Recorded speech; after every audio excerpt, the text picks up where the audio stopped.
What's up, you guys? This is Jay Younger 2, back with another video. It's been a minute, well, about 2 weeks since I made a video, and I know this is a low-key late reaction, but mind you, I was on vacation.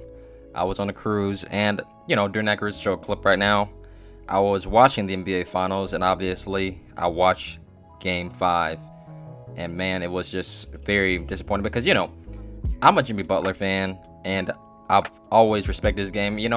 People may say like, "Oh, you bandwagon, you're a Jimmy Butler." I've been a Jimmy Butler fan for a very long time. If you've seen my channel, then you've obviously seen I've made a lot of Miami Heat videos and all of that, and that has to do a lot with Jimmy Butler because Jimmy Butler has been my guy since he was drafted on the Chicago Bulls, ever since he was on the Timberwolves, the Philadelphia 76ers, and of course the Miami Heat. And Jimmy Butler, first off, before I start talking about the Nuggets and rave about them, this video isn't going to be some highly statistical video or anything of that nature, but you still got to give Jimmy Butler his respect and credibility that he deserves.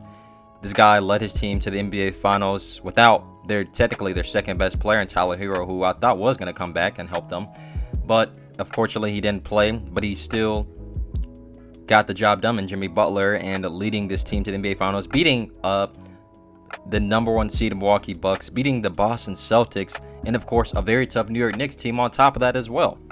And they were the 8th seed. The Miami Heat last season were their number 1 seed. They got that respect. They were expected to go possibly far, and they made it to the conference finals even last year, and were just a few possessions away from even winning and going to the NBA Finals last year on top of that.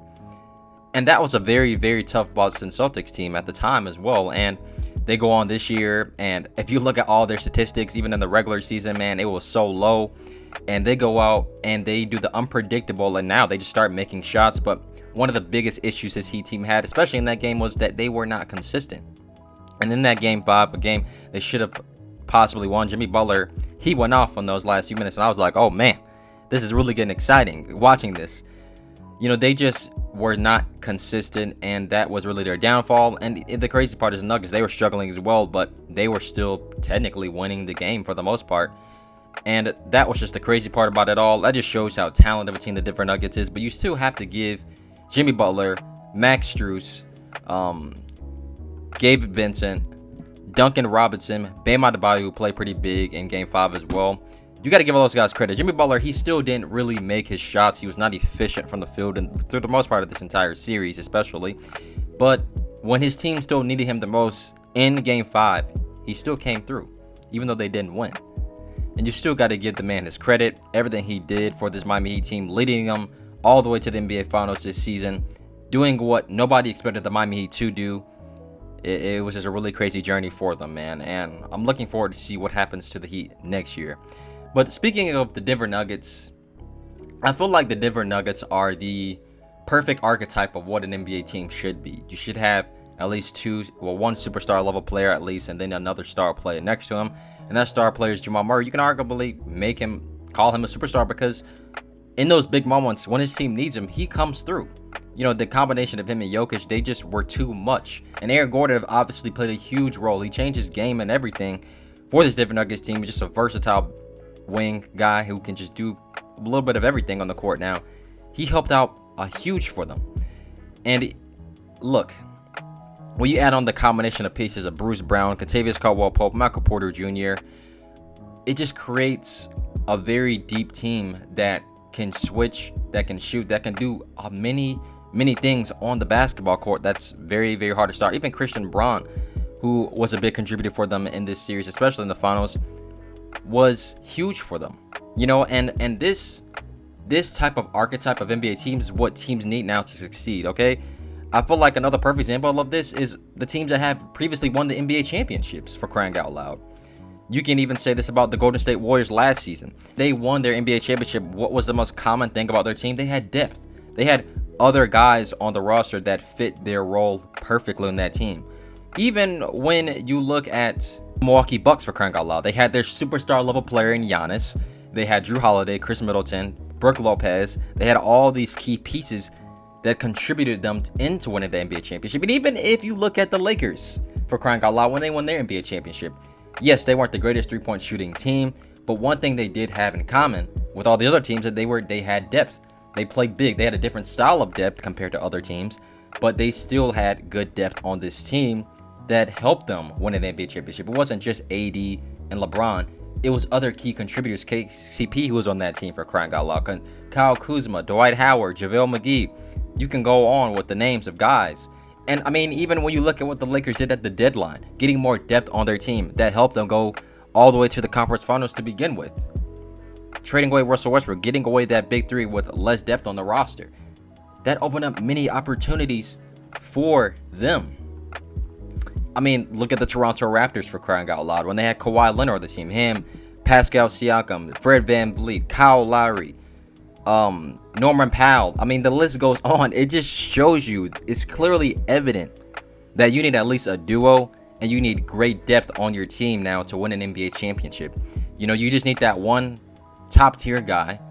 You need another star level player next to him, that duo. And you just need good depth on your team. And the Nuggets just fit into that philosophy, or whatever you want to call it, idea perfectly. They did that concept. That's the word I'm looking for. Concept. They fit that concept perfectly, and that's what they did throughout the regular season. These guys were just technically considered the underdogs, and when in reality they were the number one seed all year, and they proved that they were the best team. They only lost one home game in the entire playoffs. Look at Murray, I believe they only do in the playoffs to get what, 2 triple doubles in one game. Like, come on now, that's crazy. And it just shows you that this is the direction now that the teams are going to be going now in the NBA. You know, if you want to win an NBA championship now, it's not about really having big threes anymore. As we all know, the new CBA rules, the CBA things are about to come out next another year or two. That's going to change the game, period, for teams, especially when it comes to the amount of depth and talent that they acquire on their rosters. This is going to be very huge moving forward for guys. Mainly NBA teams to really understand, if you want to win an NBA championship, you got to have that type of roster. And it has proven every single year since then that that is what you need to win an NBA championship. Not big threes, not, I mean, I get it. You know, KD, Kyrie, James Harden, if they were healthy, they may have possibly made to the NBA Finals and possibly win an NBA championship. But unfortunately, they didn't. At the end of the day, it never happened. You look at teams like the Phoenix Suns, they're very top-heavy. Still, what is needed to win an NBA championship is depth. You need to have depth on your team. You need to have that to win an NBA championship now. For Nikola Jokic, you know, he's already played like a generational talent. And let's be real, when Jamal Murray was healthy years ago, they made it to the conference finals. And when he got healthy, they were still a playoff team, but they still just weren't over the hump yet. And once they got him back, look what they did. They made it all the way to the NBA Finals. So this duo, this may be the start of possibly a multiple championship reigns. Like, we all know, once the Nuggets are traded for Aaron Gordon and all the pieces that they acquired on their roster, this is going to be their team that they were going to stick with. This was their championship team. Jokic in his prime, Murray in his prime. You got Aaron Gordon, you got Michael Porter Jr. They gave their hope still within him to compete. You know, most teams would have possibly already traded him away.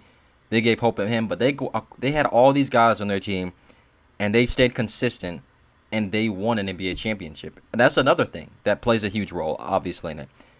Chemistry, consistency. These guys have, Jokic and Murray, their duo has played together for a long time now, for a very long time, and they just have that chemistry that many other teams just simply don't have with their other duos.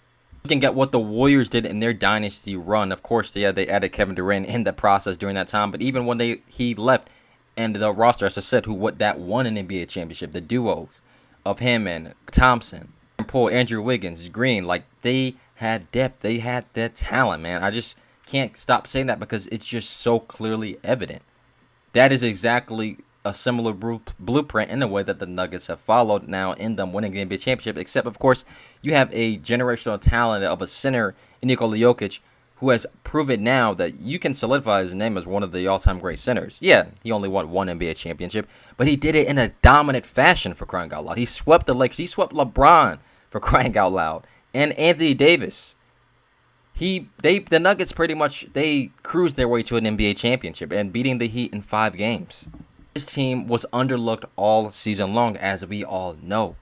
And especially being in Denver, for crying out loud. I hate to say it in that way, but look, media market franchise, not the biggest market ever, of course, in the league. But still, regardless of that, they didn't have their respect, and they proved everybody that you need to be looking at the Denver Nuggets. They deserve your respect, and they showed that all year long. Everybody was pretty much healthy, and they were able to win an NBA championship in the process. Jokic is like the LeBrons, the Giannis's, basically guys that you don't need to give them a whole lot to compete with an NBA championship. And more so, of course, I'm talking about LeBron in his prime, as we all know, but you don't need to give him a whole lot. I would even consider, even though he hasn't proved it yet, Luka to be in this category.